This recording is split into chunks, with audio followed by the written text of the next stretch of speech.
Hello student, today we are going to start with another experiment number, that is experiment number 2. Write a C program to simulate to design the non-preemptive CPU scheduling algorithm to find out the turnaround time and waiting time for the problem. So here we will use the first come first serve scheduling algorithm. So what is this algorithm? So first come first serve algorithm, it is the algorithm in which this is the scheduling algorithm which is to be used by the CPU or the processor or operating system uh, to provide the services to the process. Okay, now this is the what we can say the basic or what we can say that the standard scheduling algorithm which is to be used by the operating system, but there are different disadvantages which is to be available in the first come first serve schedule.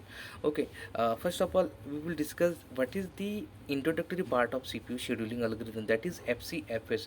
As its name suggests, it will serve to the processes by the operating system on the first come first serve, means those processes which allotted to the CPU on first come. Okay, only that processes after that second one, then third one, in this manner, sequential manner, all that processes which is to be executed. Now okay, suppose we have process burst time, processes and burst time, that is process 1 24, then process 2 has 3, process 3 is 3. So in this way what we can say that if process 1 is allotted to the CPU and that burst time or executing time is 24. Okay, so after burst time or executing time process, then process 2 is allocated, then process 3 is allocated. Thus in this manner first come first serve scheduling algorithm which is to be performed. Okay, so algorithm for first come first serve is start, declare the array size and read the number of processes to be inserted, read the burst time, then calculate the waiting time, then we are going to calculate the turnaround time of each process. Then here we will calculate the average waiting time and average turnaround time for the processes and display the values and finally stop. Okay, so here we already discussed the things which are related to the first come first serve, that is this is the theoretical part. But what is the advantages? So advantages is that those processes which is to be that will be come first, that will be served first. Okay, but this advantage is what? So here we will take that first service has 24 burst time.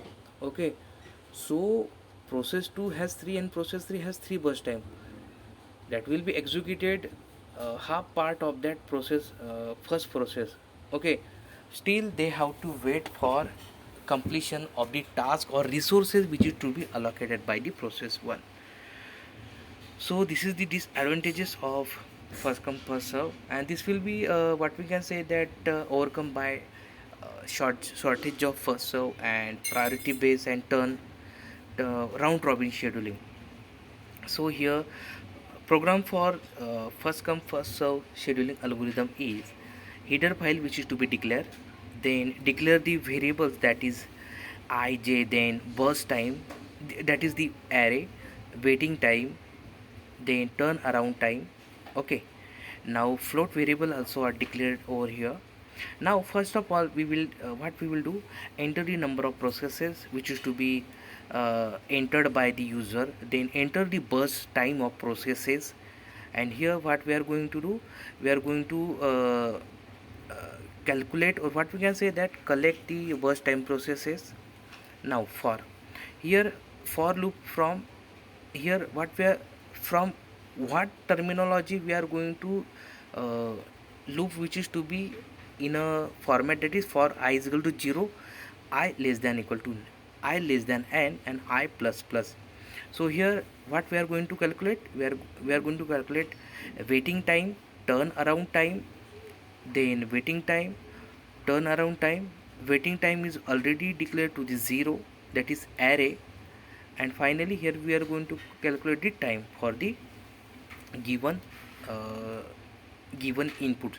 So here we are going to calculate the average waiting time, that is w1 divided by n number of processes which are available, then 80, that is that is the uh, burst time t1 divided by n, and finally we are going to display that all the values in a respectively manner. So here we are having input number of processes are 3, that is, and the burst time is 12, 8 and 20. So 12 for process 1, 8 for process 2, 20 for process 3. Now the burst time for given input are 12, waiting time is 0, turnaround time is 12, and finally 8, 12, 20, and finally 20, 20 and 40. This is the last output, and average waiting time is 20, and average turnaround time is 24. So here we will conclude that maximum number of average waiting time which is to be available in the first come first serve scheduling algorithm, and this is to be overcome with the help of shortage of first serve, round robin and priority based scheduling. Okay, thank you.